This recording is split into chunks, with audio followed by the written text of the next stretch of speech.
अति दलित, पिछड़े व आदिवासी होते, पर ये सबसे दुखी, गंवार, अशिक्षित, गरीब, बदहाल यही है। अंधविश्वास त्यागो, शिक्षा को गले लगाओ। शूद्र, ओबीसी, एससी, एसटी, इनकी हिंदू धर्म में क्या हैसियत है? नंबर 1, गीता के 4थे अध्याय के 13वें पद में लिखा है, ये जो ब्राह्मण, क्षत्रिय, वैश्य व शूद्र जो विभाजन है वह मेरे द्वारा ही रचा गया है। फिर भगवत गीता में लिखा गया है 9वें अध्याय के 32वें पद में, मेरी शरण में आकर स्त्री, वैश्य, शूद्र भी जिनकी उत्पत्ति पाप योनि से हुई है परम गति को प्राप्त हो जाते हैं। महाभारत में लिखा है शूद्र का प्रमुख कार्य तीनों वर्णों की सेवा करना है। महाभारत ये भी लिखता है कि शूद्रों को संचित धन से स्वामी की रक्षा करनी चाहिए।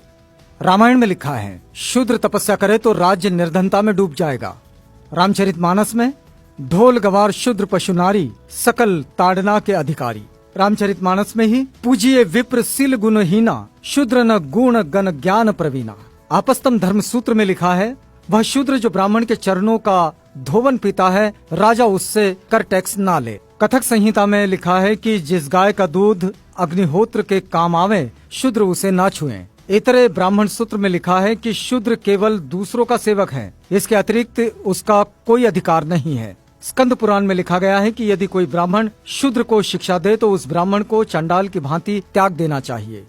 गौतम धर्म सूत्र में लिखा है कि यदि कोई शूद्र वेद सुन ले तो पिघला हुआ शीशा लाख उसके कान में डाल देना चाहिए। यदि वो वेद का उच्चारण करे तो जीभ कटवा देना चाहिए। वेद स्मरण करे तो मरवा देना चाहिए। विष्णु स्मृति में लिखा है कि देव यज्ञ व श्राद्ध में शूद्र को बुलाने का दंड 100 पर्ण।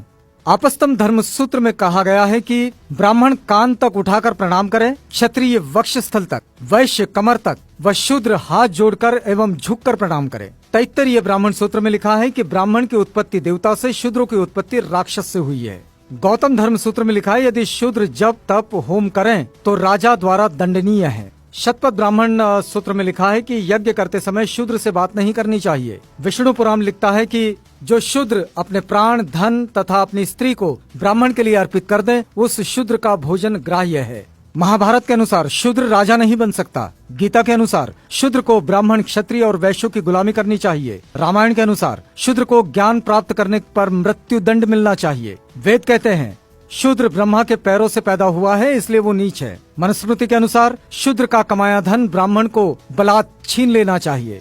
वेद कहते हैं शूद्र का स्थान ऊपर के तीनों वर्णों के चरणों में है। पुराण कहते हैं शूद्र केवल गुलामी के लिए जन्म लेते हैं।